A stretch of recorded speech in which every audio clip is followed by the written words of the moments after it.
அண்ணா அண்ணா அண்ணா விஜய் அண்ணா விஜய் அண்ணா விஜய் அண்ணா எவனுமே வந்து பாத்தீங்கன்னா அவனுடைய சொந்த அண்ணனா கூட இந்த மாதிரி அண்ணா அண்ணான்னு போட்டு கூப்பிட மாட்டாங்க. ஆனா இங்க ஒருத்தர் விஜய் அண்ணா விஜய் அண்ணான்னு எல்லா வீடியோலயும் போட்டு பாசமழைய பொழிஞ்சிட்டு இருக்காரு. இவங்க ரெண்டு பேருக்கு வந்து அந்த தென்மதுரை வைகை நதி அந்த பாட்டை வந்து போட்டு அண்ணன் தம்பி பாசத்தை வந்து காட்டலாம் போல. அந்த அளவுக்கு வந்து அண்ணனை பாராட்டி வீடியோ போட்டுட்டு இருக்காரு சமீப காலமா ஒருத்தர். அவரு தான் உங்களுடைய எம்ஜி ஸ்குவாட். நானும் எம்ஜி ஸ்குவாட்ல ஒருத்தர் தான் உங்களுடைய மதன் கௌரி. சமீப காலமா நீங்க அவர் வீடியோஸை பார்த்துட்டு வந்திருப்பீங்க. ஏங்க நம்ம சப்ஸ்கிரைபர்ஸே நிறைய பேர் வந்து மதன் கௌரி வீடியோஸை பார்த்துருப்பீங்க. மதன் கௌரியோட சப்ஸ்கிரைபரா கூட இருக்கலாம்.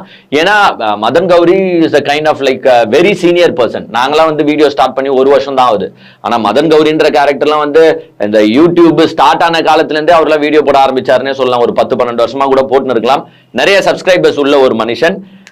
நார்மலாவே நம்ம வந்து பாத்தீங்கன்னா இந்த யூடியூபர்ஸ் யாரையும் ரோஸ்ட் பண்ண மாட்டோம், கேள்வி கேட்க மாட்டோம். ஏன்னா அவங்களுடைய பாயிண்ட் ஆஃப் வியூவா அவங்க பேசுறாங்க, அவங்கள போய் நம்ம குத்தம் சொல்லணும்ன்ற அவசியம் கிடையாது. இப்போ தமிழக அரசு கேள்வி கேட்கறீங்கன்னா கேளுங்கன்ற நானு.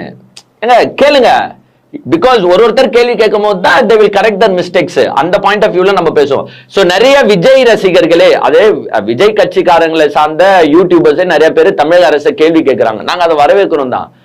அதே மாதிரி நிறைய பேர் விஜய கேள்வி கேட்கறாங்க. Yes, it's their point of view. அதை தப்பு சொல்லக்கூடாது. நான் என்னன்னா கேள்வி கேளுங்க, பட் அவதூறு பரப்பக்கூடாது. அவதூறு பரப்புனா யாருமே ஏத்துக்க மாட்டாங்க. சோ இப்படி கேள்வி கேட்கறத நம்ம பாராட்டலாம். பட் இந்த மதன் கௌரி என்ன பண்ணுவாருன்னு பாத்தீங்கன்னா கேள்வி எல்லாம் கேட்க மாட்டாரு.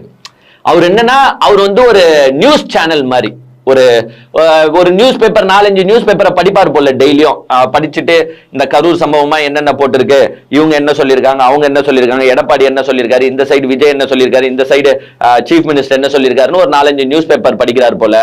அதே மாதிரி 4-5 நியூஸ் சேனல் பார்ப்பார் போல. பார்த்துட்டு அப்படியே நியூஸ் ரீடர் மாதிரி வாசிப்பார்.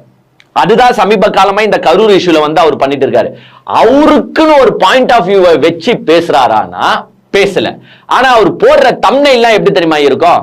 TVK big win, TVK big comeback அப்படின்னு போட்டு டிவிகேக்கு வந்து ஒத்து ஊதின்னு இருக்காரு. அவரை பத்தி தான் இந்த வீடியோல ரோஸ்ட் பண்ண போறோம். Welcome to the Kirikalan magic show.